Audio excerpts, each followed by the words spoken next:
பெரியவர்களே, தாய்மார்களே, முதல்ல அண்ணன் டால்பின் சீதர் அவங்ககிட்ட நான் மன்னிப்பு கேட்டுக்கிறேன். அவர் அதிக நேரம் பேச முடியவில்லை, மாவட்ட தலைவர் அதிக நேரம் பேச முடியவில்லை, மேடையில் இருக்கக்கூடிய நம்முடைய இந்த பகுதியினுடைய தலைவர்கள் அதிக நேரம் பேச முடியவில்லை. காரணம் ஐயா, இன்னைக்கு 10:30 மணியை தாண்டி நின்று கொண்டிருக்கின்றோம். நீங்களும் கூட பொறுமையாக இந்த யாத்திரையை 2 தொகுதியை முடித்துவிட்டு இங்கே வருகின்றோம். கொஞ்சம் நேரம் தாமதமாகிவிட்டது. இருந்தும் கூட அதை எதையும் பொருட்படுத்தாமல், இது உங்களுடைய யாத்திரை, தமிழகத்தினுடைய அரசியல் மாற்றத்தை மாற்றக்கூடிய ஒரு யாத்திரை, ஒரு புதிய எழுச்சி மிகுந்த ஒரு சமுதாயத்தை உருவாக்கக்கூடிய யாத்திரை என்பதிலே மிக தெளிவாக நீங்கள் இருக்கின்றீர்கள். ஏதோ அண்ணாமலை அவர்களுடைய யாத்திரையோ பாரதிய ஜனதா கட்சியினுடைய யாத்திரையோ இல்லைங்க. இது மக்கள் இயக்கமாக மாறி இருக்கிறது. பட்டி தொட்டி எல்லாம் சின்ன குழந்தைகளிலிருந்து பெரியோர்கள், தாய்மார்கள், இளைஞர்கள் எல்லோரும் இந்த யாத்திரையில பங்கெடுத்துக் கொண்டிருக்கின்றார்கள். ஐயா, எல்லோரும் ஒரு விஷயத்துல மிக தெளிவாக இருக்கிறாங்க. என்னன்னாங்க ஐயா, தமிழகத்துல இப்ப இருக்கக்கூடிய அரசியல் மாற வேண்டும் என்பதிலே மிக மிக தெளிவாக இருக்கின்றார். இந்த அரசியல் என்பது சாமானிய மனிதர்களை மையப்படுத்தி, குறிப்பாக நம்முடைய பாரத பிரதமர் நரேந்திர மோடி அவர்களுடைய 10 ஆண்டு கால ஆட்சியை சாட்சியாக பார்த்துக் கொண்டிருக்கின்றேன். 2024 எல்லோரும் ஒருமித்த குரல்ல தமிழகத்தில் சொல்ல ஆரம்பித்திருக்கின்றோம், மீண்டும் மோடி, வேண்டும் மோடி, 2024 மற்றும் ஒரு முறை மோடி என்று மிக தெளிவாக நாம் இருக்கின்றோம். ஐயா, அந்த அளவுக்கு வேலை நடந்திருக்கிறது. 10 ஆண்டுகள்ல நம்முடைய வேலை அந்த அளவுக்கு நடந்திருக்கிறது. பொருளாதாரத்துல, ஏழை மக்களுடைய முன்னேற்றத்துல, விவசாய பெருமக்களுடைய மேம்பாட்டுல, இளைஞர்களை ஊக்கப்படுத்துவதில், தொழில் வழங்குகளை பெருக்குவதில், ஒன்றொன்றிலும் கூட பாரதிய ஜனதா கட்சி கடந்த 10 ஆண்டுகள்ல இந்தியாவுடைய பொற்கால ஆட்சியாக 2014 24 வரை இந்தியாவுடைய பொற்கால ஆட்சியா இருக்கு. இந்த மண் சாதாரண மண் இல்லைங்கய்யா. ஸ்ரீபெரும்புதூர் மண் சாதாரண மண் இல்லை. சனாதன தர்மம் என்றால் அனைவருக்கும் சமம் என்று போதித்த ஆச்சாரியார் ஸ்ரீராமானுஜர் அவர்கள் அவதரித்த மண். அவருடைய வாழ்நாளில் மிக கடுமையாக போராடி விசிஷ்ட அத்வைத்தத்தை இந்தியா முழுவதும், பாரத நாடு முழுவதும் பட்டி தொட்டி எல்லாம் எடுத்து சென்று மிக மிக எளிமையான முறையில சனாதன தர்மத்தை போதித்து பல சிஷ்யர்களை உருவாக்கி, இத்தனை ஆண்டு காலம் 1000 ஆண்டுகள் கடந்தும் அவருடைய புகழை பேசிக் கொண்டிருக்கின்றோம் என்றால் எவ்வளவு பெரிய மகானாக அவர் இருந்திருக்க வேண்டும். சமீபத்தில் நம்முடைய சின்னஜியர் அவருடைய ஏற்பாட்டில் ஹைதராபாத்ல 216 அடி உயரத்தில் நம்முடைய ராமானுஜன் அவர்களுக்கு பெரிய சிலையை தயார் செய்த பொழுது நம்முடைய பாரத பிரதமர் அவர்களை அங்கே வந்து ஸ்ரீராமானுஜன் அவருடைய ஆச்சாரியார் அவருடைய சிஷ்யனாக வந்து அந்த சிலை திறப்பு விழாவில் பங்கெடுத்து விட்டு சென்றார்.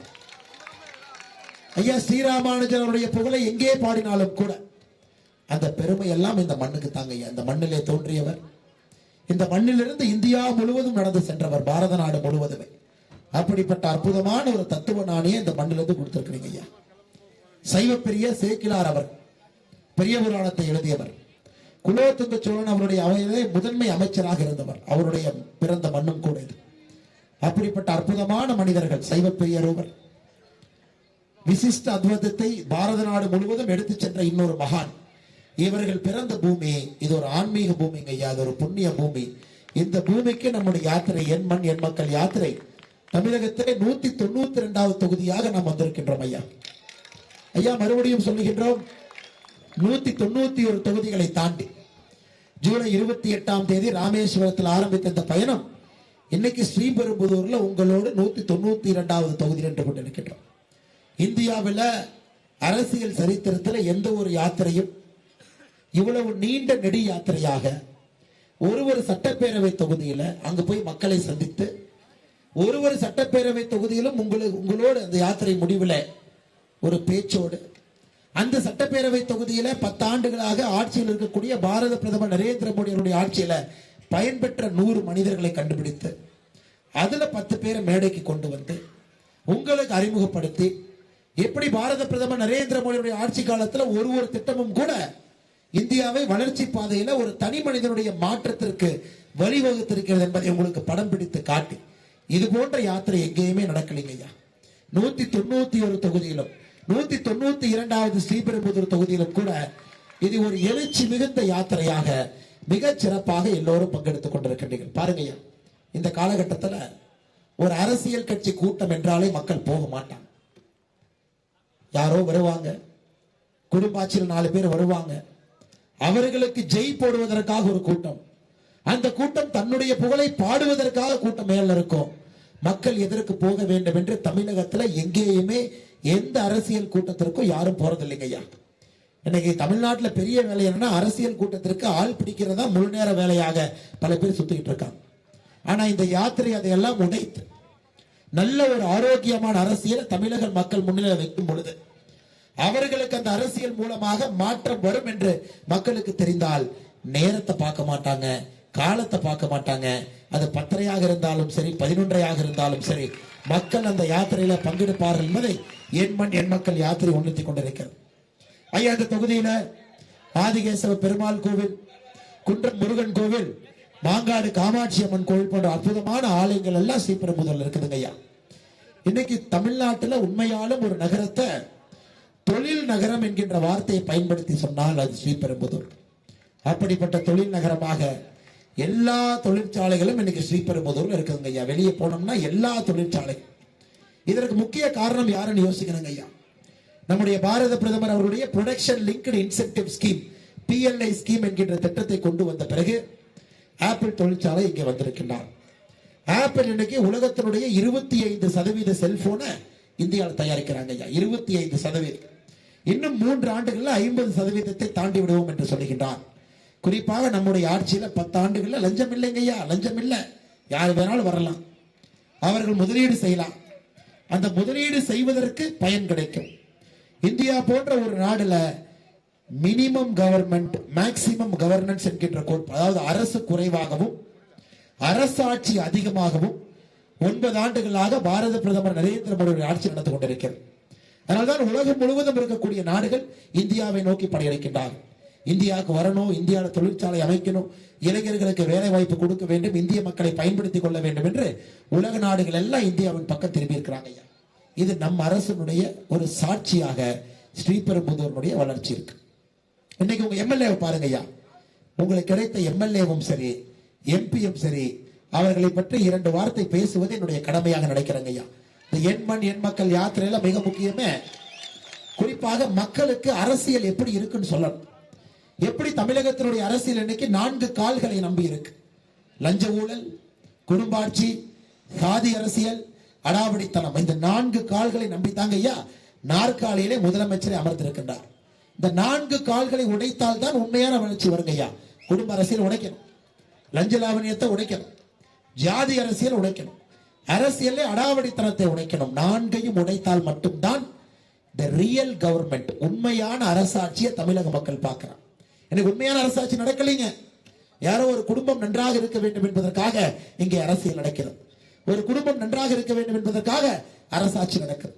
மக்களின் மீது எந்தவித அக்கறையும், அடிப்படையிலே கொஞ்சம் கூட ஏழை மக்களின் மீது ஈரமோ பாசமோ பண்போ காதலோ இல்லாத ஒரு முதலமைச்சர் மு.க. ஸ்டாலின் அவர்கள் ஆட்சியில் அமர்ந்திருக்கின்றார்கள். யார் எப்படி போனா என்ன, என் குடும்பம் நன்றாக இருந்தால் சரி.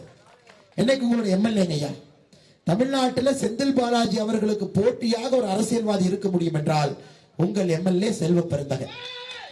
அவருக்கு போட்டியாக இருவருக்கு தான் போட்டி, எத்தனை கட்சி மாறலாம் ஐயா. அரசியல்ல கொள்கை கோட்பாடு, அதாவது ஒரு கட்சிக்கே விசுவாசமா இல்லைன்னா மக்களுக்கு எப்படி விசுவாசமா இருப்பான்?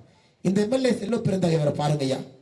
அரசியல் பயணம் ஆரம்பித்தது புரட்சி பாரதம் முதல் கட்சி, 2வது கட்சி புதிய தமிழகம் 2வது கட்சி, 3வது கட்சி விடுதலை சிறுத்தைகள், 4வது கட்சி பகுஜன் சமாஜ் கட்சி. பகுஜன் சமாஜ் கட்சியிலிருந்து கட்சி விரோத நடவடிக்கையாக நீக்கப்பட்ட பிறகு 5வது கட்சியாக திமுக போய் சேர பார்த்தாரு. திமுகவிலே சேர விடவில்லை என்பதற்காக காங்கிரஸ்ல சேர்ந்தார். பாருங்க, இது உங்க எம்எல்ஏவனுடைய லட்சம். அன்னைக்கு திமுக கார ஸ்டாலின் ஐயாவை புகழ்றாங்களோ இல்லையோ, செல்வ பெருந்தகையினுடைய புகழ்ச்சி தான் 23ஆம் புலிகேசிக்கு சமமாக இருக்கும். அந்த அளவுக்கு முதலமைச்சரை 24 மணி நேரம் புகழ்வது மட்டுமே தன்னுடைய வேலை என்பதை நினைத்துக் கொண்டு ஸ்ரீபெரும்புதூர் மக்களுக்கு சேவை செய்வது தன்னுடைய வேலை இல்லை என்பதில் உங்களுடைய எம்எல்ஏ தெளிவா இருக்கிறார். இது எம்எல்ஏ நமக்கு கிடைத்திருக்கக்கூடிய எம்எல்ஏ ஒரு பக்கம். அடுத்து எம்பியை பத்தி பேசவே வேண்டாம். ஏங்கய்யா, டிஆர் பாலு அவர்கள் 2 முறை இங்க போட்டிடுறாங்க. யாராச்சும் கேட்டிருக்கீங்களா அவர்கிட்ட? ஏன் சொந்த ஊர் தஞ்சாவூரில் போட்டிடவில்லை? யாராச்சும் கேட்டிருக்கீங்களா ஐயா? ஐயா, தஞ்சாவூரை முடித்து விட்டு இங்கே வருகின்றேன். தஞ்சாவூர்ல எல்லா வருடமும் கூட ஏப்ரல் 9 என்கின்ற நாள் வந்து கரி நாள், பிளாக் டே. குறிப்பாக மன்னார்குடி பக்கத்துல வடசேரிங்கிற ஊருக்கு போனீங்கன்னா ஏப்ரல் 9 அப்படிங்கிற நாளை பிளாக் டே, கரி நாளாக கொண்டாடுவாங்க. நான் 2-3 ஆண்டுகளா கேட்கிறேன், ஏங்க கொண்டாடுறேன்? ஐயா, வடசேரி மன்னார்குடியில 2010 டிஆர் பாலு அவர்கள் ஒரு சாராய ஆலை அமைக்கிறதுக்கு தயாராகிறார். அங்க இருக்கக்கூடிய விவசாய பெருமக்கள் அதை எதிர்க்கின்றார். உடனே விவசாய பெருமக்களை அழைத்து நம்முடைய தாசில்தார் கூட்டம் போடுறார். கூட்டம் எங்கேயா போடணும்? தாசில்தார் அலுவலகத்துல கூட்டம் போடலாம், அல்லது விவசாயிகள் நிலத்துல கூட்டத்தை போடலாம். யாராச்சும் சாராய ஆலைக்குள்ள விவசாய கூட்டத்தை போட்டு பார்த்திருக்கீங்களா? தாசில்தார் அவர்கள் யாரெல்லாம் டிஆர் பாலு அவர்கள் சாராய ஆலை கிங்ஸ் கெமிக்கல் கட்டக்கூடாது என்று சண்டை போடுகின்றார்களோ அவர்களை அதே நிறுவனத்திற்கு அழைத்து கூட்டம் போடுறான். தடியடி, விவசாயிகளுக்கு மண்டை உடைப்பு. அதன் பிறகு விவசாயிகள் அங்கிருந்து அடித்து துரைத்து விட்டு தான் இந்த நிறுவனத்தை அங்கே அமைக்கின்றார்கள். ஐயா, அன்னையிலிருந்து மன்னார்குடி வடசேரியில ஏப்ரல் 9ஆம் தேதி ஒரு ஆண்டு வடசேரிக்கு போனீங்கன்னா கருப்பு நாள். டிஆர் பாலு அவர்கள் அங்க போனார்னா டெபாசிட் வாங்க மாட்டாருங்க ஐயா. அந்த அளவுக்கு மன்னார்குடி தஞ்சாவூர் பகுதியில 2 பையன், ஒரு பையன் சொத்துக்கு பையன், இன்னொரு பையன் அரசியலுக்கு பையன். சம்பாதித்த பணத்திற்கெல்லாம் ஒரு பையன், சம்பாதிக்கக்கூடிய அரசியலுக்கெல்லாம் ஒரு பையன் என்று 2 பையனை அரசியலுக்கு ஒருத்தர், பிசினஸ் ஒருத்தர் வச்சிருக்கார். சமீபத்தில் ஐயா நம்முடைய டிஎம்கே பார்ட் 1 ஃபைல்ஸ் நாங்கள் வெளியிட்ட பொழுது டிஆர் பாலு அவருடைய சொத்து மதிப்பீடு பல ஆயிரம் கோடி ரூபாய் வெளியிட்டிருந்தோம். அதில் குறிப்பாக எத்தனை பினாமி நிறுவனங்கள் இருக்கு, அந்த குடும்பத்தில் யாரெல்லாம் அந்த நிறுவனத்தை நடத்துகின்றார்கள் எல்லாம் போட்டிருக்கும். எனக்கும் டிஆர் பாலு அவர்களுக்கும் சென்னை நீதிமன்றத்தில் ஒரு வழக்கு நடந்து கொண்டிருக்கிறது. என் மேல வழக்கு தொடுத்திருக்கின்றார். மான நஷ்டீடு வழக்கு தொடர்ந்து அந்த கேஸ் போயிட்டு இருக்குதுங்க ஐயா, 2-3 சிட்டி. எதற்காக நான் அதை சொல்றேன் ஐயா, எப்படி தமிழகத்திலே சில மனிதர்கள் தான் நன்றாக இருக்க வேண்டும், தான் அரசியல் இருக்கணும். அவர் 81 வயசுக்கு ஒரு சின்ன பையன் உதயநிதி ஸ்டாலினை பார்த்தாலும் காலில் விழுந்து கும்பிடுற மாதிரி கும்பிடணும். ஆனா அண்ணாமலை கேள்வி கேட்டா அண்ணாமலைக்கு என்ன தகுதி இருக்குன்னு திரும்ப கேள்வி கேட்பார். ஐயா, அரசியல்ல இன்னைக்கு தமிழகத்துல ஒரு மாற்றம் நடக்க ஆரம்பிச்சிருக்காங்க ஐயா. எல்லா கட்சிகளும் பாரதிய ஜனதா கட்சியின் மீது கோபத்தில் இருக்காங்க. ஏன்னா பாரதிய ஜனதா கட்சி மற்ற கட்சிகளை போல 5 வருஷம் நீ கொள்ளையடி, எலெக்ஷன் வர்றதுக்கு 3 மாசம் முன்னாடி உன்னை ஊழல்வாதி நான் சொல்லுவேன். ஜெயிச்சு நீ வந்தா முதல் மாசத்துல என் மேல நீ போலீஸ் சைடு அடிக்கணும், அதுக்கப்புறம் 4 வருஷம் மறந்துரு, 5வது வருஷம் நீ ஊழல்வாதின்னு சொல்லுவான். இப்படித்தான் 70 ஆண்டு கால அரசியல் தமிழகத்திலே நடந்து கொண்டிருக்கிறது. அதை உடைக்க வேண்டும் என்று நினைக்கின்றோம். அதை பங்காளிகள், இந்த பங்காளி அரசியலை உடைக்கணும். 2 பங்காளி உட்கார்ந்து கொண்டு என் முதுவ நீ சோரி, உன் முதுவ நான் சோரிறேன், 5 வருஷம் மக்கள் பணத்தை நான் கொள்ளையடிக்கிறேன், 5 வருஷம் மக்கள் பணத்தை நீ கொள்ளையடி என்று தமிழகத்திலே ஊழல் பெருச்சாளிகள் அதிகமாக இருக்கின்றார். இன்னைக்கு 35 அமைச்சர்கள் இருக்கக்கூடிய திமுக அமைச்சரவையில 11 அமைச்சர்கள் மீது ஊழல் வழக்கு நீதிமன்றத்தில் நடக்குதுங்க ஐயா. நீதிமன்றத்தில் நீங்க ஏதோ அண்ணாமலை சொன்னாரு தயவு செஞ்சு தப்பா நினைச்சுக்காதே. நீதிமன்றத்தில் இல்லாத 5 பேருக்கு மேல நாம சொல்லியிருக்கோம். 35 அமைச்சர்கள்ல 11 அமைச்சர்கள் மீது ஊழல் வழக்கு நீதிமன்றத்திலே நடந்து கொண்டிருக்கு. இன்னைக்கு பாருங்க, திமுக கூட்டத்தில் இருக்கக்கூடிய கட்சியினுடைய நிலைமையை பாருங்க. ஒரு நீதிபதி பொன்முடி அவர்கள் ஊழல்வாதியும் தீர்ப்பு கொடுத்தோன்னே திருமாவளவன் போய் கேட்கிறாருன்னு, இதை பத்தி உங்க கருத்தன்னு. திருமாவளவன் சொல்றாரு, நீதிபதி மேல கொஞ்சம் டவுட் இருக்கு அப்படி. அடுத்து கம்யூனிஸ்ட் போய் கேட்கிறாங்க, ஏழை மக்கள் பேசக்கூடிய கம்யூனிஸ்ட் சொல்றாங்க நீதிபதி சரியில்லை. ஐயா, இன்னைக்கு தமிழகத்துல எல்லா அரசியல் கட்சிகளுமே ஒரு பெரிய திராவிட கட்சியை சார்ந்து அவர்கள் பேசுகின்ற அதே பொய்யை பேசினால் மட்டும்தான் அவர்களுக்கு வாழ்வு இருக்கிறது என்று தமிழகத்தில். அதனாலதான் ஐயா இன்னைக்கு பாரதிய ஜனதா கட்சி தைரியமாக தனித்து நிற்கின்றோம், உங்களோடு நிற்கின்றோம். உங்கள் ஆசீர்வாதத்தோடு 2024 பாரத பிரதமர் நரேந்திர மோடி அவர்கள் செய்திருக்கக்கூடிய நல்ல வேலைக்கெல்லாம் நீங்கள் ஊதியம் கொடுப்பீர்கள் என்கின்ற நம்பிக்கையோடு உங்களோடு புயல்ல, மழையில, வெள்ளத்துல, காட்டுல, புழுதியில, வயக்காட்டுல, தோப்புல, உங்க ஊர்ல நேரத்தை பார்க்காமல் நம்முடைய தொண்டர்கள் உங்களுக்காக பணி செய்து கொண்டிருக்கின்றார். காரணம் ஐயா, உங்களுக்காக நாங்கள் நிற்கின்றோம். தமிழகத்தை மாற்ற வேண்டிய நேரம். ஒரே ஒரு குடும்பம் இங்கே கோல் வச்சு கொண்டிருக்கின்றார்கள். ஒரே ஒரு குடும்பம் ஐயா. கிட்டத்தட்ட எல்லா பாராளுமன்றத்தையும் முடிச்சிட்டேங்க ஐயா. சென்னையை சுத்தி இன்னும் 2 பாராளுமன்றம் இருக்கு, அவ்வளவுதாங்க ஐயா. 192 கிட்டத்தட்ட எல்லாத்தையும் பார்த்தாச்சுங்க ஐயா. எந்த அளவுக்கு தமிழகம் மோசமா ஐயா, ரோட்ல நடக்க முடியாதுங்க ஐயா. நீங்க எல்லாம் இன்னைக்கு இருசக்கர வாகனத்துல போறீங்க, ரோட்டில் நடந்து போக முடியும். கிட்டத்தட்ட 650 கிலோமீட்டர் இந்த யாத்திரை வந்திருக்கும். அங்கங்க நடந்து போக முடியாது. குண்டும் குழியுமாக பறிச்சு பெராண்டி வச்சிருக்காங்க. ஒரு சாதாரண ரோடு போடுறதுக்கு துப்பு இல்ல. கேட்டா திராவிட மாடல் அரசுன்னு பொய்ய சொல்லிட்டு சுத்துறாங்க. இதை தாண்டிங்க ஐயா, இந்த திராவிட மாடல் அரசுக்கு ஒரே ஒரு உதாரணம் சொல்றேங்க ஐயா. முதலமைச்சர் அவர்கள் ஸ்பெயினுக்கு போயிட்டு நேற்று வந்தாங்க. எதுக்கு நான் ஸ்பெயினுக்கு போனீங்கன்னா, நான் முதலீடு வாங்குறதுக்காக போனேன். அண்ணே, உலக முதலீட்டாளர் மாநாடு ஏன்னு நடத்துவீங்கன்னா, உலக முதலீட்டாளர் மாநாடு முதலீடு நடத்துறதுக்காக வர்றதுக்காக நடத்துறேன். உலக முதலீட்டாளர் மாநாடு நடத்து 10 நாள்ல எதுக்கு நான் ஸ்பெயினுக்கு போனீங்க? இந்த கேள்வியை ஒரு பத்திரிகையாளர் கேட்கலீங்கண்ணா. சென்னை விமான நிலையத்துக்கு வர்றாரு, முதலமைச்சருடைய கையில கேள்வி பதில் கேள்வி பதில் கேள்வி பதில். அவருடைய பிரஸ் மீட்டை நீங்க பார்க்கணும். தமிழகத்தினுடைய அரசியல் எவ்வளவு அதல பாதாளத்துக்கு செல்கின்றது என்பதை முதலமைச்சருடைய நேற்று காலை பிரஸ் மீட்டை பார்க்கணும். இப்ப அண்ணாமலை என்ன கேள்வி கேட்பாங்க தெரியுமா? மாடு எப்ப குட்டி போடும்? இந்த மாடு பிரெக்னண்டா இருக்குதா? பீகார்ல சிவான்ல நடக்கிற பிரச்சனைக்கு உங்க கருத்து என்ன? பாகிஸ்தான்ல நவாஸ் ஷெரீப் இன்னைக்கு காலையில் என்ன சாப்பிட்டாரு? இந்த மாதிரி கடினமான கேள்விக்கெல்லாம் நாங்க பதில் சொல்லணும். ஆனா முதலமைச்சர் பிரஸ் மீட் நடத்தினாரா எப்படி இருக்குனாங்க ஐயா? கேள்வி பதில். நேற்று பிரஸ் மீட்டை மட்டும் நீங்க பாருங்க, தமிழக அரசியல் எந்த அளவுக்கு தரம் தாழ்ந்து இருக்கணும். ஒரு பிரஸ் நண்பர் கேள்வி கேட்கிறார், உடனே முதலமைச்சர் தொலாவுறாரு. எந்த கேள்வி இது? இவனை எழுதி கொடுத்தது மேல இல்லையே. அவர் கண்ணை மட்டும் பார்க்கணும். என்னடா 7வது கேள்வியை 2வதா கேட்கிறான் அப்படின்னு. அதுக்கு பதில் சொல்றாரு. ஐயா, 2வது கேள்வி பிரஸ் கேட்கிறாங்க. கேள்வி கேட்கும் பொழுதே கண் கேள்வியை தேடிக்கொண்டிருக்கிறது. கேள்வியை தேடுது. ஒரு தமிழகத்துல இந்த சேர்ல யாரெல்லாம் உட்கார்ந்தாங்க ஐயா? கர்ம வீரர் காமராஜர் ஐயா உட்கார்ந்த சேர்.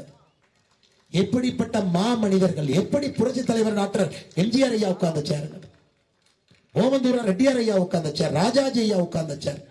எப்படிப்பட்ட மா மனிதர்கள் அந்த இருக்கையில அமர்ந்து ஏழை மக்களுக்காக, சாதாரண மக்களுக்காக வேலை பார்த்தாங்க. இன்னைக்கு ஒரு முதலமைச்சர் கேள்வி கேட்பதை கூட ஒரு பேப்பர்ல எழுதி வச்சு கேள்வியை படித்து பதிலை சொல்லும் அளவுக்கு தமிழகத்தினுடைய அரசியல் தரம் தாழ்ந்து போயிருக்கு. அது மட்டும் இல்லைங்க ஐயா, மொத்தமா ஒரு கும்பல், எந்தவித தகுதி. இன்னைக்கு பாருங்க, இத்தனை பேர் நம்ம நிக்கிறோம். இதை கண்டிப்பா எனக்கு தெரியுங்க ஐயா, நீங்க எல்லாம் 4-5 மணி நேரமாக நிக்கிறீங்க. முதல்ல உங்களோட மன்னிப்பு கேட்கணும்.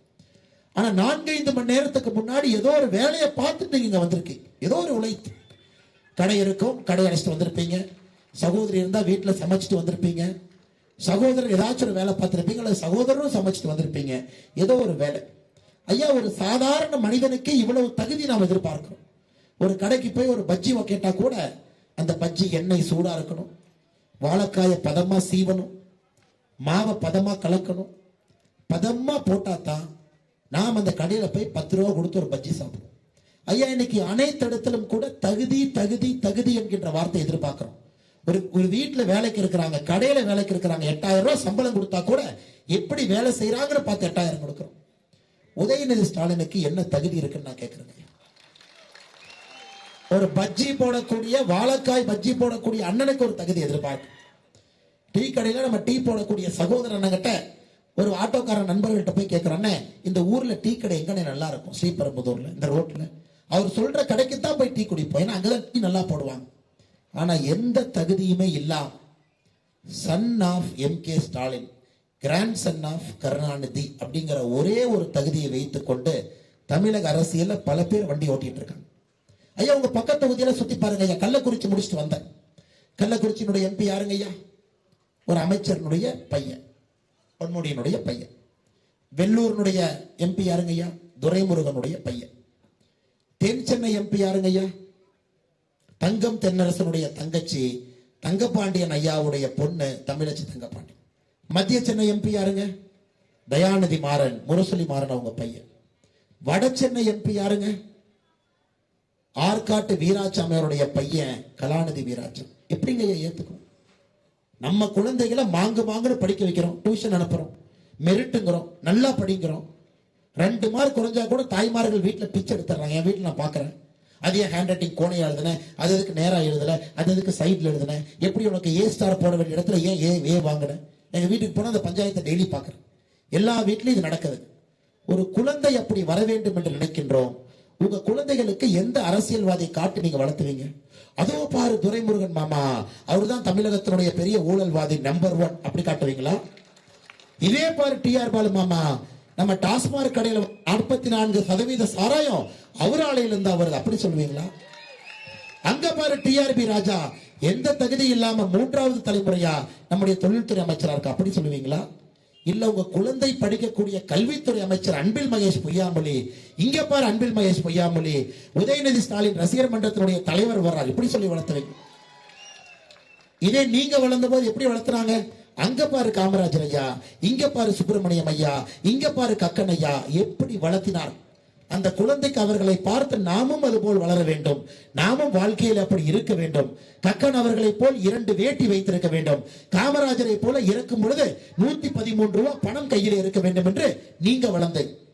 ஆனா உங்க குழந்தைகள் இன்னைக்கு இருக்கக்கூடிய தமிழக அரசியல்வாதிகள்ல ஒருவரை பார்த்து இந்த மாதிரி நீ வரணும்னு சொல்ற தகுதி ஒருத்தருக்கு இருக்கான்னு நான் கேட்கிறேன். ஆளுங்கட்சியில் இருக்கக்கூடிய இத்தனை அமைச்சர்கள் இருக்கின்றார்கள், எம்பி இருக்கிறாங்க, ஒருத்தரை பார்த்து இந்த மாதிரி என் குழந்தை வரணும், இந்த மாதிரி அரசியல்வாதி. அரிஸ்டாட்டில் சொல்லுகின்றார், சயின்ஸினுடைய ஹையஸ்ட் சயின்ஸ் பொலிட்டிக்கல் சயின்ஸ்ங்கிறார். நீங்க கெமிஸ்ட்ரி படிங்க, ஜுவாலஜி படிங்க, என்ன வேணாலும் படிங்க. ஆனா சயின்ஸினுடைய உச்சம் என்பது பொலிட்டிக்கல் சயின்ஸ், அரசியல். அரசியலுக்கு நேர் எதுவும் கிடையாது. அதனால்தான் உலகத்துல எல்லா இடத்திலும் சமுதாயத்திலே மெத்த படித்தவர்கள், கருணை இருப்பவர்கள், நல்ல உள்ளம் கொண்டவர்கள், சேவை மனப்பான்மை இருப்பவர்கள் உச்சபட்சமாக இருக்கக்கூடிய அரசியலுக்கு போவாங்க. அரசியல் என்பது உச்சபட்சம். ஆனா தமிழ்நாட்டுல கூமட்டை யார் இருக்கிறாங்க, கள்ளச்சாரா யாரு காய்ச்சினாங்க, மணலை யாரு கடத்தினாங்க, கல்வி தந்தைகளாக யார் மாறினாங்க, 70 ஆண்டுகளாக வந்து அந்த அரசியல் நதியை அசுத்தம் செய்து வைத்திருக்கின்றார். இன்னைக்கு அரசியல்னு சொன்னாவே ஒரு குழந்தை முகம் சுளித்து விட்டு வெளியே செல்லும் அளவுக்கு அரசியல் இருக்கு. இதை முழுமையா யார் இந்த மாதிரி பண்ணாங்க ஐயா, திராவிட முன்னேற்ற கழகத்துக்கு முதல் மார்க் கொடுக்கும், பங்காளி கட்சிக்கு 2வது மார்க் கொடுக்கும். இருவரும் சேர்ந்து தமிழக அரசியலை சாக்கடையில தள்ளி இருக்கின்றார்கள். சாக்கடையில தள்ளிக்காங்க. அதை எல்லாம் உடைக்கணுங்க.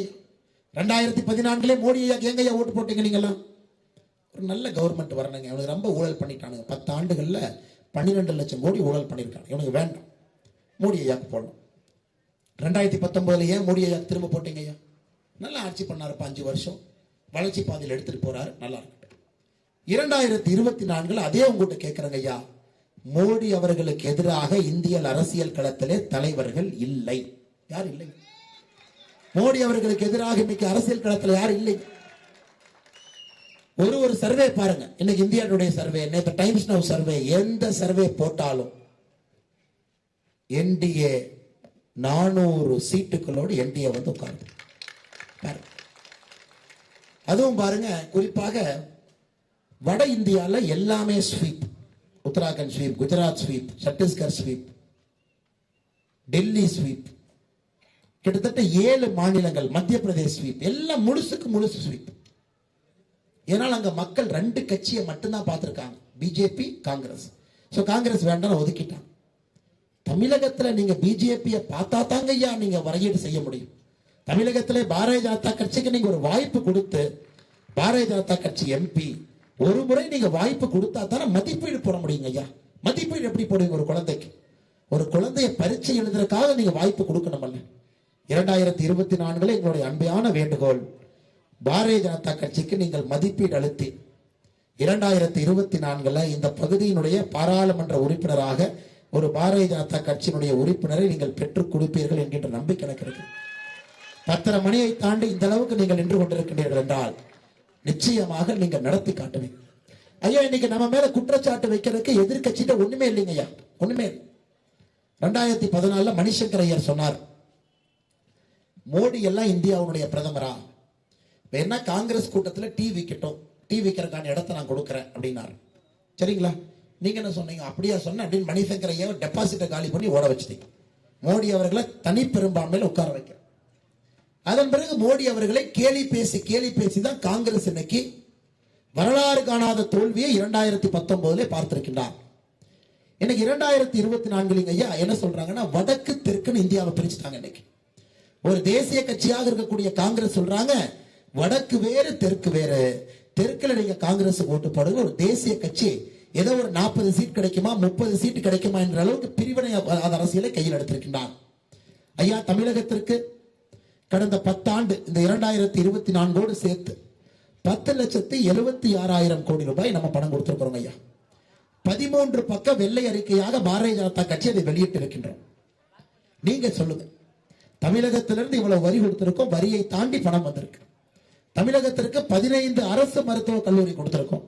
ஒரே நேரத்தில் மோடி ஐயா 11 அரசு மருத்துவக் கல்லூரி கொடுத்திருக்காங்க. 2 லட்சம் கோடி ரூபாய் முத்ரா கடன் தமிழகத்திற்கு வந்திருக்கு. 56 லட்சம் கழிப்பறையிலிருந்து 39 லட்சம் இலவச கேஸ் அடுப்பிலிருந்து தமிழகத்தை பொறுத்தவரை எங்கேயும் நாம் குறை வைக்கவில்லை. எல்லா இடத்திலும் ஏழை தாயிலிருந்து 46 லட்சம் விவசாயிகளுக்கு 6,000 ரூபாய் கௌரவ தொகையாகும். எல்லா இடத்திலும் எல்லா மக்களுக்கும் எம்பியே இல்லை என்றாலும் கூட மோடி ஐயாவை பொறுத்தவரை எதையும் பார்க்காம கொடுத்திருக்காங்க. எல்லாவற்றையும் தாண்டி தமிழகத்தினுடைய பெருமையை உலகம் முழுவதும் எடுத்துட்டு போயிட்டார். யாதும் ஊரே யாவரும் கேளு ஐநா சபையில் ஆரம்பிச்சார். திருக்குறளை 100 மொழியிலே மொழிபெயர்க்கின்றேன் என்று உலகம் முழுவதும் எடுத்துட்டு போனார். செங்கோலை கொண்டு போய் பாராளுமன்றத்தினுடைய மைய கட்டிடத்தில் வச்சார். காசி தமிழ் சங்கத்திலிருந்து சௌராஷ்டிரா தமிழ் சங்கத்திலிருந்து நம்முடைய பாரம்பரியத்தை மையமாக வைத்து இந்த ஆட்சி நடந்து கொண்டிருக்கிறது. ஐயா, காங்கிரஸ் 10 ஆண்டு கால ஆட்சி 2004 14 வரை மத்திய அரசு மாநிலங்களுக்கு கொடுத்த நிதி 30 லட்சம் கோடி. உதாரணத்துக்கு நான் சொல்றேங்க ஐயா, யாரு மாநிலங்களுக்கு அதிகமான நிதி பகிர்வு கொடுத்திருக்கின்றார்கள் என்பதற்கு ஒரு உதாரணம் கொடுக்க. 10 ஆண்டுகளாக காங்கிரஸ் ஆட்சியில் இருந்த பொழுது கூட்டணி ஆட்சியில ஒரு மாநிலத்திற்கும் அந்த நிதியை மொத்தமா சேர்த்து பார்த்தா 30 லட்சம் கோடி. 10 ஆண்டுகளிலே நாம் மாநிலத்திற்கு கொடுத்திருக்கக்கூடிய நிதி 100 லட்சம் கோடி. 3 மடங்குக்கு மேல இந்த 10 ஆண்டுகள்ல மாநிலங்களுக்கு நிதி பகிர்வு மோடி ஐயா அதிகமாக கொடுத்திருக்கின்றார். தமிழகத்திற்கு மட்டுமே 10,76,000 கோடி ரூபாய். ஒன் ஆஃப் த ஹையஸ்ட் ஐயா. எல்லா மாநிலத்தையும் எடுத்து கணக்கு போட்டு பார்த்தீங்கன்னா ஒன் ஆஃப் த ஹையஸ்ட் நம்முடைய தமிழகத்திற்கு வந்திருக்கு. ஆனா இவர்கள் ஊழல்வாதிகளாக இருக்கின்றார். ஒரு கம்பெனி ஆரம்பிச்சுங்க வந்தா கூட பணம் கேட்கிறாங்க. 30% கமிஷன் இல்லாம ஸ்ரீபெரும்புதூர்ல எந்த ஒரு புதிய தொழிற்சாலை நீங்க ஆரம்பிக்க முடியாது. ஏதோ ஆப்பிள் நிறுவனம் பேர் பெருசா இருக்கலாம், அவன் தப்பிச்சுட்டான். மற்றபடி எந்த நிறுவனம் மோடி ஐயாவை பார்த்து இந்தியாவுடைய வளர்ச்சியை பார்த்து ஸ்ரீபெரும்புதூருக்கு வந்தா எல்லோரும் 30% கமிஷன் கொடுத்துதான் தமிழகத்தில் எப்படி நீங்க முதலீடு வரும். தமிழகம் நாம ஜனவரி மாசம் உலக முதலீட்டாளர் மாநாடு நடத்துறோம். 6,60,000 கோடி ரூபாய் வந்துச்சுங்க ஐயா. 2 நாள் பாத்தீங்கன்னா திமுக கார திராவிட மாடல் ஆட்சி கிடைத்த பெருமை, திராவிட மாடல் ஆட்சியினுடைய மகிமை 6,60,000 கோடி ரூபாய் தமிழகத்துக்கு வந்திருக்கு. நான் சொன்னேன் ரொம்ப பேசாதீங்க, நான் பேச வேண்டிய வரும், அமைதியா இருக்கு. 2 நாள் பேசிக்கொண்டே இருந்தார். 3வது நாள் பத்திரிகையாளர் சந்திப்பை அழைத்து நாங்கள் சொன்னோம், உத்தரப்பிரதேசல 2023 பிப்ரவரியில யோகி அவர்கள் உலக முதலீட்டாளர்கள் மாநாடு நடத்திய பொழுது தமிழகத்திற்கு எப்படி 6,60,000 கோடி வந்துச்சோ உத்தரப்பிரதேசத்துக்கு 33 லட்சம் கோடி ரூபாய் வந்துச்சு. தமிழகம் உலக முதலீட்டாளர் மாநாடு நடத்தி முடித்த பிறகு 3 நாள்ல குஜராத் உலக முதலீட்டாளர் மாநாடு நடத்தினாங்க. நமக்கு வந்தது 6,60,000 கோடி, குஜராத்துக்கு வந்தது 26 லட்சம் கோடி. ஐயா நீங்க பாத்து பணம் எங்க போகுதுன்னு பாத்துங்க. பணம் எங்கே நல்ல அரசியல் இருக்குதோ அதை நோக்கி பணம் போகுது. ஒரு முதலீட்டாளர் பாக்கெட்ல இருந்து பணத்தை எடுத்து போடுறான்னா 30% டிஎம்கேக்கு ஓசியில கொடுக்கறதுக்காக அவன் தமிழ்நாட்டில் கம்பெனி ஆரம்பிப்பான். எந்த இடத்துல சட்டம் ஒழுங்கு சிறப்பா இருக்கு, எந்த இடத்துல ஆட்சி லஞ்ச ஊழல் இல்லாம இருக்கு, எந்த இடத்துல வேகமாக அரசு வேலை செய்கிறது, பணம் அதை நோக்கி செல்கிறது. உத்தரப்பிரதேசம் நோக்கி இந்தியாவில் அதிகமான பணம், 2வது குஜராத்தை நோக்கி அதிகமான பணம். இதற்கு நாங்கள் பொறுப்புங்களாங்க ஐயா? பாரதிய ஜனதா கட்சி பொறுப்பா? மோடி அவர்கள் பொறுப்பா? எல்லா மாநிலங்களும் உலகத்தில் இருக்கிற கம்பெனியை கூப்பிடுறாங்க. அந்தந்த நிறுவனம் எந்த மாநிலம் அவர்களுக்கு சரியாக இருக்கும் என்று ஆராய்ந்து பணத்தை போடுறாங்க. ஐயா நாம் புரிந்து கொள்ள வேண்டும், 50 ஆண்டுகளாக பொருளாதாரத்தில் 2வது பெரிய மாநிலமாக தமிழ்நாடு இருந்துச்சு. மகாராஷ்டிரா முதல் மாநிலம், 2வது தமிழ்நாடு. போன மாதம் 2வது இடத்தை உத்தரப்பிரதேசம் பிடித்திருக்கிறது, தமிழகம் 3வது இடத்துக்கு வந்திருக்கு. இன்னும் 3 ஆண்டுகள்ல கர்நாடகா 3வது இடத்தை பிடித்து தமிழகம் 4வது இடத்துக்கு வரும். அதாவது தமிழகத்தை பொறுத்தவரை திராவிட கட்சிகளுடைய ஆட்சியிலே தேய ஆரம்பித்து விட்டது. தேயுதுங்க ஐயா. நம்முடைய குழந்தைகளுக்கு நமக்கு கிடைத்த தமிழகம் அவங்களுக்கு கிடைக்காது. சாலை வசதி இப்படித்தாங்க ஐயா இருக்கும், தெருவிளக்கு போட மாட்டான், எல்லா இடத்துலயும் லஞ்ச ஊழல், கல்வி தரம் குறைவா இருக்கும். கவர்மெண்ட் ஸ்கூலுக்கு போய் படிச்சீங்கன்னா மேல இருந்து கீழே ஒழுகும். டாஸ்மாக் கடை உலகம் ஊர் முழுவதுமே இருக்கும். எங்கே பார்த்தாலும் குடித்து விட்டு யாராச்சும் பிரச்சனை பண்ணுவாங்க. டாஸ்மாக் கடை பக்கத்துல ஒரு சகோதரி நடந்து கூட போக முடியாது. 30 ஆண்டுகளுக்கு முன்பு தமிழகம் அப்படி இருந்துச்சுங்களாங்க ஐயா? கவர்மெண்ட் ஸ்கூல் எப்படி இருந்துச்சுங்க ஐயா? எப்படி சிறப்பாக கவர்மெண்ட் ஸ்கூல் இருந்தது. இன்னைக்கு கவர்மெண்ட் ஸ்கூல் எப்படி இருக்குதுங்க ஐயா?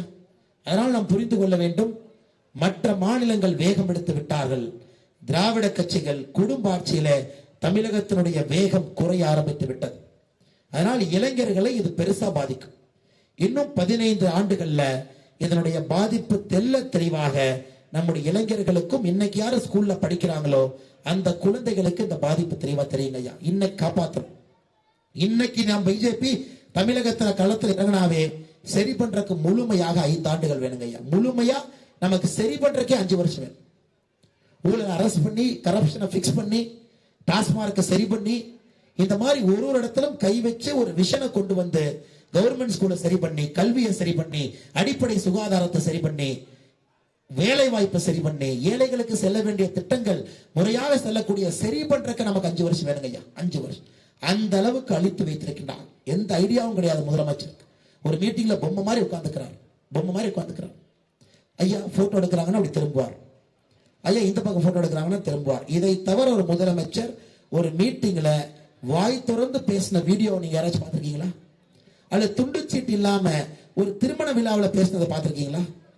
இல்லை. இவர்தான் முதலமைச்சர்.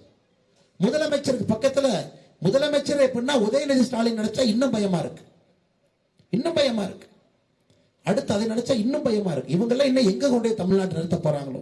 ஐயா இதை மாற்ற வேண்டும். நம்முடைய கடமை, நம்முடைய கட்டாயம்.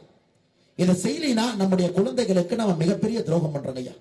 இவங்களை வீட்டுக்கு அனுப்பல, தமிழக அரசியலை மாற்றவில்லை, திராவிட அரசியலை வேரோடு சாய்க்கவில்லை, மோடி அவர்களுக்கு ஒரு வாய்ப்பு கொடுக்கவில்லை என்றால் நம்முடைய சமுதாயத்திற்கும் நம்முடைய சந்ததியினருக்கும் நாம் மிகப்பெரிய தவறு பண்றாங்க ஐயா. மிகப்பெரிய தவறு. அதனால் நீங்கள் இதை செய்வீர்கள் என்கின்ற நம்பிக்கை. குறிப்பாக ஸ்ரீபெரும்புதூர்ல TR பால் அவர்கள் இந்த முறை மறுபடியும் நிக்க வருவார். அவருக்கு ஒரு ஆசை என்னன்னா, எப்படியாச்சும் இந்தி கூட்டணி ஆட்சிக்கு வந்து ஒரு அமைச்சர் ஆயிரலாம். ஐயா 2004 9 வரை ரோடுவேஸ் மினிஸ்டர் TR பால் ஒருத்தார். அவர் அடிச்ச கொள்ளைய பார்த்து அது வரைக்கும் இந்தியால ஒரு அமைச்சர் அந்த அளவுக்கு கொள்ளை அடிக்கல. மன்மோகன் சிங் என்ன சொன்னார்னா, 2009 மறுபடியும் காங்கிரஸ் ஆட்சி வந்த பொழுது கருணாநிதி அவங்ககிட்ட மன்மோகன் சிங் சொல்றாங்க, யாருக்கு வேண்டுமானாலும் மந்திரி கொடுக்கிறேன், ஆனா TR பாலுக்கு மட்டும் கொடுக்க மாட்டேன். மன்மோகன் சிங் அவர்கள் வாயை திறந்து பேசினது அப்பதான். நிறைய பேசினார், இந்தியா தப்பிச்சிருக்கும். யாருக்கு வேண்டுமானாலும் அமைச்சர் கொடுக்கிறேன், TR பாலுக்கு மட்டும் நான் கொடுக்க மாட்டேன். 2009 அமைச்சரவை மறுக்கப்பட்டவர் TR பால். அடிச்ச கொள்ளை அப்படி.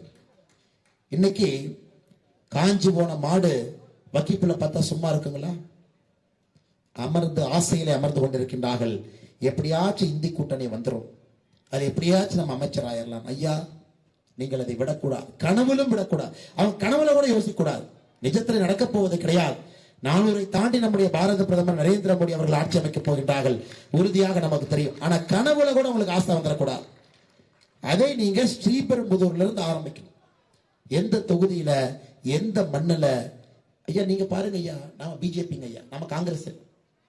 ஆனா இன்னைக்கு ராஜீவ் காந்தி அவர்களுடைய கொலையாளிகளை உறக்க எதிர்த்து பேசுறது யாருன்னா பிஜேபி இல்லைங்களாங்க ஐயா. கொலையாளி என்கின்ற வார்த்தையை பயன்படுத்துகின்ற கட்சி பிஜேபி. ஏன்னா நாட்டினுடைய இறையாண்மையை பத்தி பேசுறோம். நாட்டினுடைய பிரதமர் 1008 பிரச்சனை இலங்கையில் இருக்கட்டும், ஒரு பிரதமரை கொலை செய்தவர்களுக்கு மன்னிப்பு கிடையாது. இது பாரதிய ஜனதா கட்சி. இறந்து போனது காங்கிரஸ் கட்சியினுடைய பிரதமர். காங்கிரஸ் கட்சிக்காரன் போய், எங்க நீங்க கூட்டணியில் இருக்கிற முதலமைச்சர் போய் அந்த விடுதலை பெற்ற குற்றவாளியை போய் கொஞ்சி குழாவுறா, அதெல்லாம் பரவாயில்லைங்க, அது அப்படியே ஓகேங்க, அதெல்லாம் எங்க பேசுறீங்க. ஒரு இந்து இறையான் மீது நம்பிக்கை இல்லாத ஒரு கட்சி, தேசியம் என்கின்ற பெயரை வச்சிருக்கிற கட்சி, இந்த மண்ணில் அந்த மாபெரும் வரலாற்று தரவர் நடந்த ஒரு மண் ஸ்ரீபெரும்புதூர். ராஜீவ்காந்தி அவர்களுக்கு அரசியலில் 1000 விஷயங்கள் இருந்தாலும் கூட ஒரு நாட்டினுடைய பிரதமரின் மீது கை வைப்பதற்கு யாருக்கும் உரிமை இல்லை என்று நினைக்கக்கூடிய கட்சி பாரதிய ஜனதா கட்சி. கொஞ்சி குழாயிட்டு இருக்கிறாங்க ஐயா, கொஞ்சி குழாயிட்டு இருக்காங்க. அது கூட்டணி தர்மமா? எப்படியாச்சும் அப்படியே ஒன்னா இருக்கணும். என்ன கேவலப்படுத்தினாலும் அந்த கூட்டணியில் இருக்கணும். சமீபத்தில் ஒரு திமுக அமைச்சர் சொன்னார், இந்த முன்னாபா MBBS ஐயா, வசூல் ராஜா MBBS டைலாக் வரும்.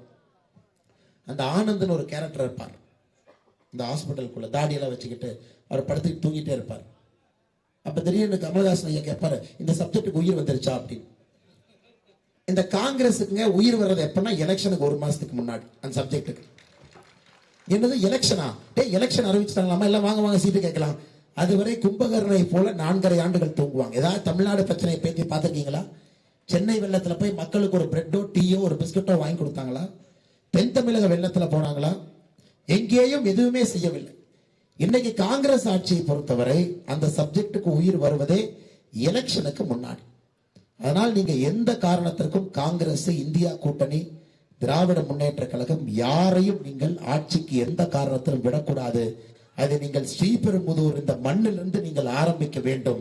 அந்த வரலாற்று பிழையை நாம் அரசியலில் சரி செய்து கொடுக்க வேண்டும் என்கின்ற அன்பான வேண்டுகோளை இங்க இருக்கக்கூடிய எல்லா சகோதர சகோதரிகளுக்கு வைத்துவிட்டு இந்த அற்புதமான யாத்திரைக்கு நேரமாக இருந்தாலும் கூட எங்களோடு பங்கெடுத்து இங்கு வந்திருக்கக்கூடிய எல்லோருக்கும் மறுபடியும் என்னுடைய வாழ்த்துக்களை வணக்கங்களை தெரிவித்து, நேரமாகிக் கொண்டிருக்கிறது, 11 மணி ஆகிக் கொண்டிருக்கிறது. காவல்துறை நண்பர்களும் கூட பத்திரமாக அவங்களுடைய பணியை செய்யணும், அவர்களுடைய நேரத்தையும் அதிகமாக எடுத்துக் கொண்டிருக்கின்றோம்.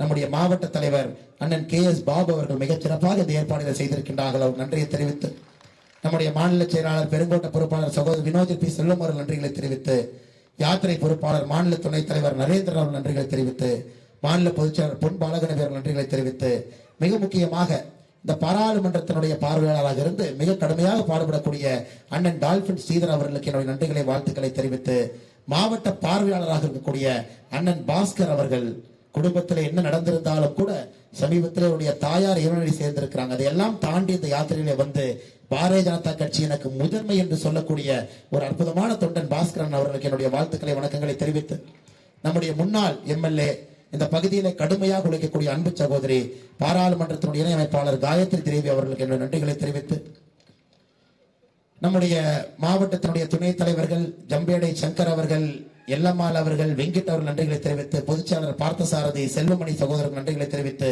பொருளாளர் முருகானந்தம் நன்றிகளை தெரிவித்து, செயலாளர் டிஜிட்டல் ஸ்ரீதர் அமர்நாத் அவர்கள் நன்றிகளை தெரிவித்து, நம்முடைய ஒன்றிய தலைவர்கள் விநாயகமூர்த்தி, செந்தில்குமார், மோகன சுந்தரம், சண்முகராஜா, ராஜரத்னம், ஜீவா சுந்தர் அவர்கள் நன்றிகளை தெரிவித்து, நம்முடைய மாம்பாக்கம் ஊராட்சி மன்ற தலைவர் அண்ணன் வெங்கடேசன் அவர்கள் நம்மோடு இருக்கின்றார்கள். அவருக்கும் நன்றிகளை தெரிவித்து, மிக முக்கியமாக இங்கு வந்திருக்கக்கூடிய பத்திரிகை நண்பர்கள், இந்த யாத்திரையினுடைய கதாநாயகர்களாக வந்திருக்கக்கூடிய பொதுமக்கள், குழந்தைகளோடு வந்திருக்கிறீங்க, நேரத்தை பொருட்படுத்தாமல் மறுபடியும் ஒரு முறை உங்களுக்கு இளைஞர் பட்டாளத்திற்கு, குழந்தைகளுக்கு, தாய்மார்களுக்கு, சகோதர சகோதரிகளுக்கு நன்றி கலந்த வாழ்த்துக்களை வணக்கங்களை தெரிவித்துக் கொள்கின்றோம்.